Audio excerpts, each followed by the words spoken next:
Selamat sore Pak Posma dan teman-teman. Di sini kami kelompok 2 akan mempresentasikan materi kami yaitu yang berjudul Money dan Inflasi. Next.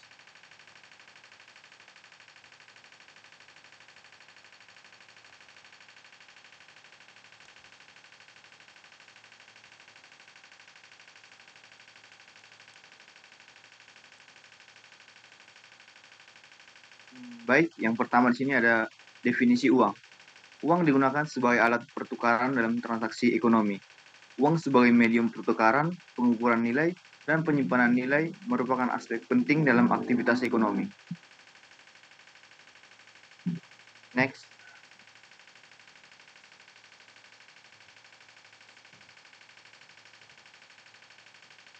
Yang kedua di sini ada fungsi utama uang. Fungsi utama uang meliputi 1. Medium pertukaran, di mana memudahkan pertukaran barang dan jasa. Kedua, satuan hitung atau memfasilitasi penilaian dan perbandingan nilai berbagai barang. Yang ketiga, penyimpanan nilai. Memungkinkan masyarakat untuk menyimpan nilai atau kekayaan mereka dalam bentuk uang. Next.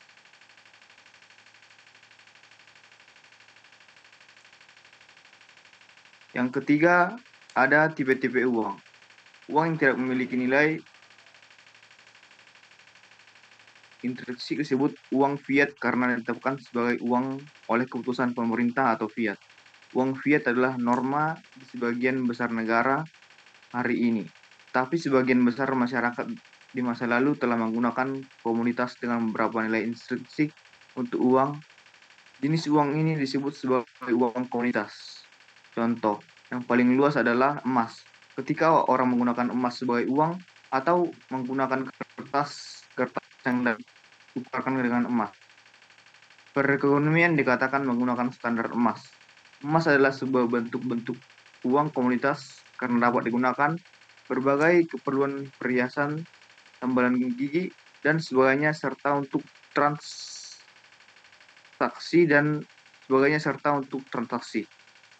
Standar emas adalah hal yang umum di seluruh dunia selama akhir abad ke-19. Next.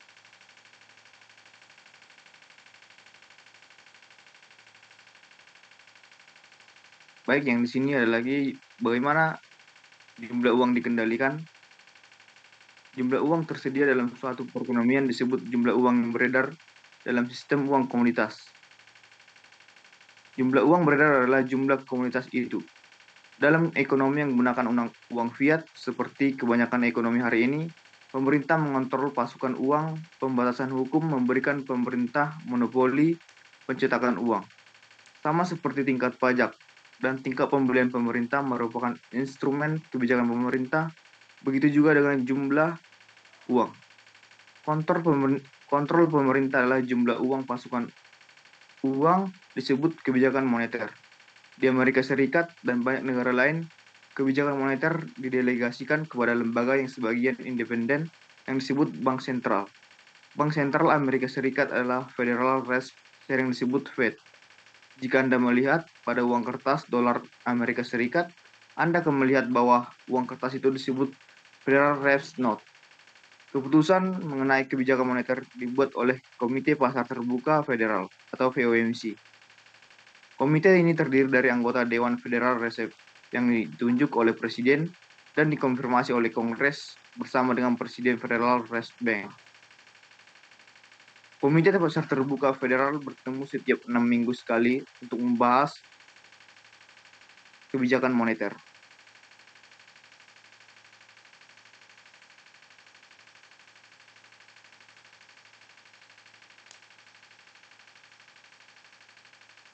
Selanjutnya di sini ada bagaimana jumlah uang diukur. Karena uang adalah persediaan aset yang digunakan untuk transaksi, jumlah uang kuantitas uang adalah jumlah dari aset-aset tersebut.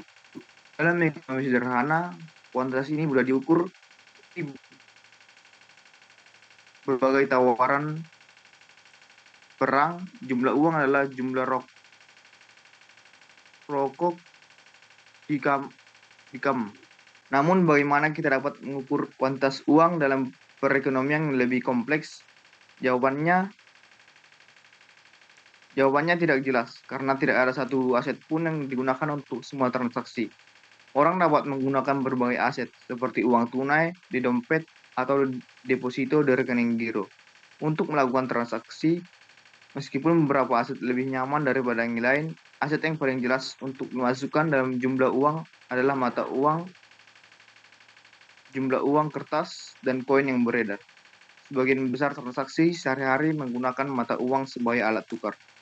Jenis aset kedua yang digunakan untuk transaksi adalah giro, dana yang disimpan orang di rekening giro mereka.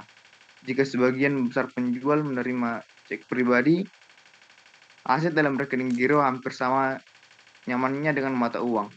Dalam kedua kasus tersebut, aset berada dalam bentuk yang siap untuk memfasilitasi transaksi. Giro adalah oleh karena itu ditambahkan ke mata uang ketika mengukur kuantitas uang. Setelah kita menerima logika untuk memasukkan giro dalam pengukuran uang yang diukur, banyak aset lain yang menjadi kandidat untuk dimasukkan. Dana dari tabungan misalnya dapat dengan mudah ditransfer ke rekening giro. Ini pertama nyamannya untuk transaksi. Utama inflasi. Penyebab utama inflasi meliputi permintaan yang tinggi.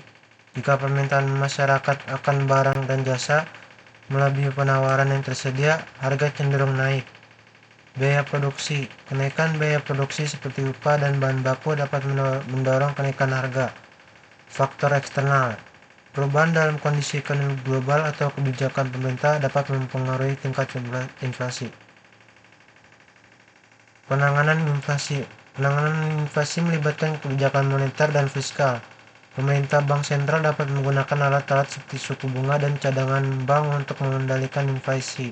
Selain itu, kebijakan fiskal seperti pengaturan pengeluaran pemerintah dan penempatan pajak juga dapat mempengaruhi inflasi. Penanganan inflasi.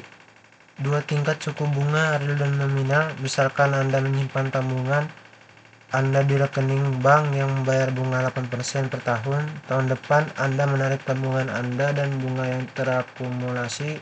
Apakah Anda 8% lebih kaya daripada saat Anda melakukan deposito setahun sebelumnya? Jawabannya tergantung pada arti lebih kaya. Tentu saja Anda memiliki 8% lebih banyak dolar daripada yang Anda miliki sebelumnya. Tetapi jika harga naik, setiap dolar membeli lebih dan daya beli Anda tidak naik 8%. Jika tingkat inflasi adalah 5% sepanjang tahun, maka jumlah barang yang dapat Anda beli telah meningkat sebesar hanya 3%. Dan jika tingkat inflasi adalah 10%, maka daya beli Anda turun sebesar 2%.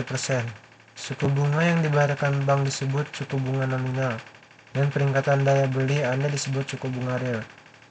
Jika I menyatakan suku bunga nominal, maka R suku bunga real, dan P tingkat inflasi. Maka hubungan antara ketiga variabel tersebut dapat dituliskan sebagai R sama dengan I dikurang P. Suku bunga real adalah selisih antara suku bunga nominal dan tingkat inflasi. Efek Fisher. Dengan menyusun ulang istilah-istilah dalam persamaan kita untuk suku bunga real, kita dapat menunjukkan bahwa suku bunga nominal adalah jumlah dari suku bunga real dan tingkat inflasi I sama dengan R ditambah P. Persamaan yang ditulis dengan cara ini disebut persamaan Fisher, yang diambil dari nama ekonomi Irving Fisher tahun 1867 sampai 1947. Persamaan ini menunjukkan bahwa suku bunga nominal dapat berubah karena dua alasan. Alasan karena suku bunga real berubah atau karena tingkat inflasi berubah.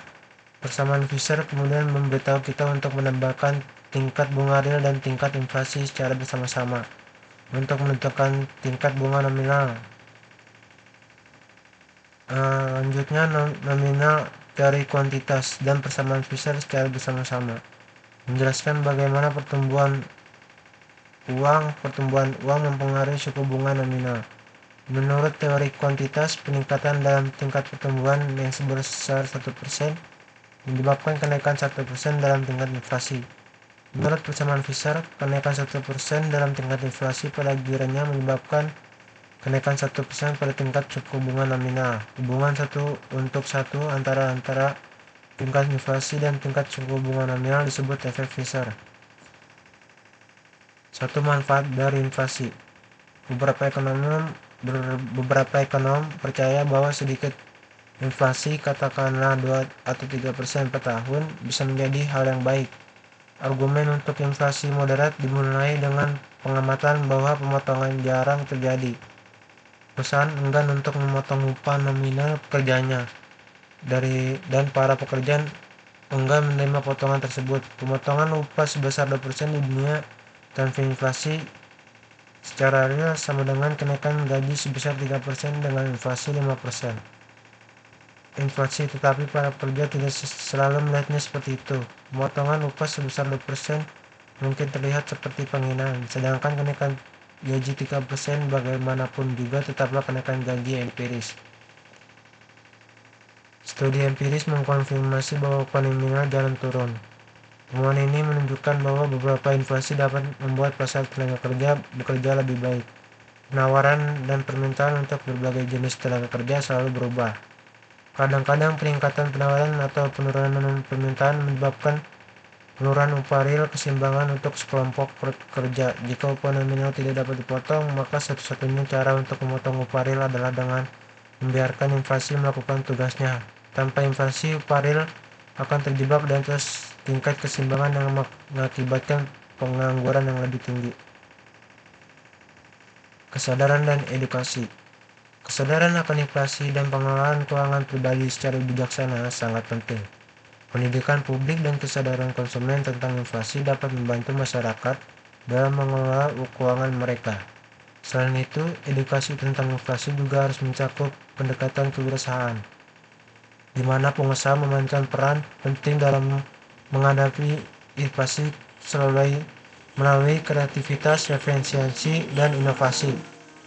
Pemahaman yang mendalam tentang uang dan inflasi memungkinkan individu untuk mengelola keuangan mereka dengan bijak dan membantu pemerintah dalam mengambil kebijakan ekonomi yang tepat. Dengan kesadaran dan edukasi yang tepat, masyarakat dapat menghadapi tantangan yang dihadirkan oleh inflasi dan memanfaatkan potensi uang secara efektif dalam kehidupan sehari-hari. Itu saja dari kami presentasi ini. Terima kasih.